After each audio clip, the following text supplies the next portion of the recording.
For those who possess child pornography, we're going to hunt you down, we're going to prosecute you, and we're going to treat you as if you were that person behind that camera that forced that child to engage in that activity. State Attorney for the 7th Judicial Circuit, R.J. Larissa, on the conviction of William Gibson. After a one-day trial in St. Johns County and only half an hour of deliberation, the jury found Gibson guilty on quite a few charges. 30 counts of basically child pornography. Larissa considers consumers of images of child abuse just as bad as the perpetrators. There are children that are being forced to engage in sexual activity on camera, and then those images are published online for these folks who keep them to themselves. They distribute them on the internet. So literally, to me, they're just as guilty as the folks who were actually forcing these children to engage in these really despicable activities, because they create the demand. So we're going to relentlessly pursue and prosecute folks who engage in any type of activity that takes advantage of and commits irreparable harm to our most vulnerable. We're prepared to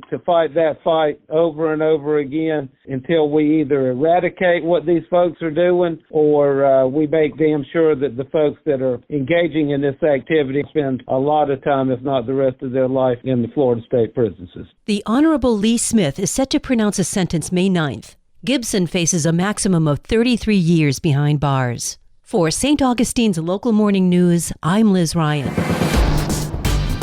This local news is a service of your hometown Toyota dealer, Beaver Toyota, US 1 St. Augustine, here to wow you. In my neighborhood, my neighbors woke up to a bulldozer right outside their kitchen window. No notice at all. And in no time, every tree was clear cut. We're hearing more of the debate among St. Johns County commissioners over proposed changes to the Land Development Code. During the 4-hour discussion Tuesday, Commissioner Ann Taylor recalled an experience when a wooded parcel adjacent to her neighborhood was cleared to build a storage unit facility. We looked at the PUD, and it stated that mature trees should be left. So I remember calling our environment department at the time, and I said, I don't understand. It clearly says leave mature trees. And you know what she told me? It was a suggestion, not a requirement. A suggestion. Well, I can tell you right now, they're not taking the suggestion. So this is something that we absolutely need to leave mature tree buffers for people. They should not look out their kitchen window and have a view of something like that, with any kind of commercial property, anything.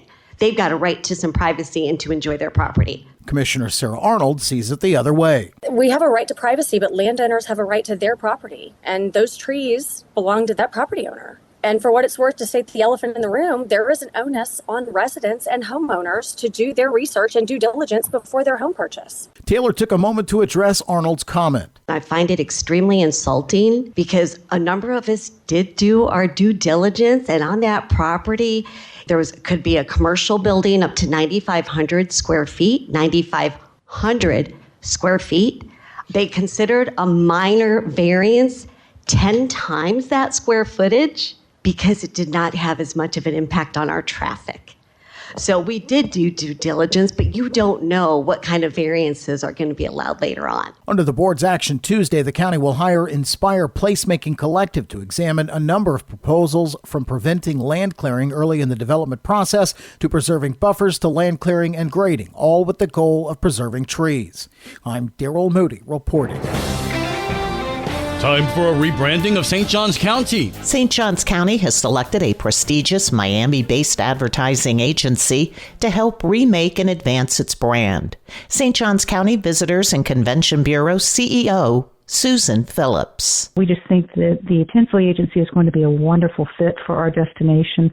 They already know us and understand us a good bit, and they're excited to be working with us as well. And we're delighted to have a firm that's in Florida. The county vetted 16 high-quality applicants. Phillips has previously expressed her desire to seek out higher-end and international tourists. But we're at a new point now where, with the way travel and tourism is and the economy currently being down, and there being some concerns, with everything going on from tariffs and, trade wars and all of that, we need to make sure that our destination is poised for good, sustainable growth in the future. And the financing is already secured. Funding comes from, any of our advertising funding comes from the tourist development tax. So these are paid from the tourists that visit here. It is not a tax. Nothing is paid for by the residents of the county. Tinsley Advertising will begin rolling out its marketing package on April 1st. For St. Augustine's Local Morning News, I'm Karen Johnson. And now you're up to date with St. Augustine's Local Morning News. I'm Rich Carroll.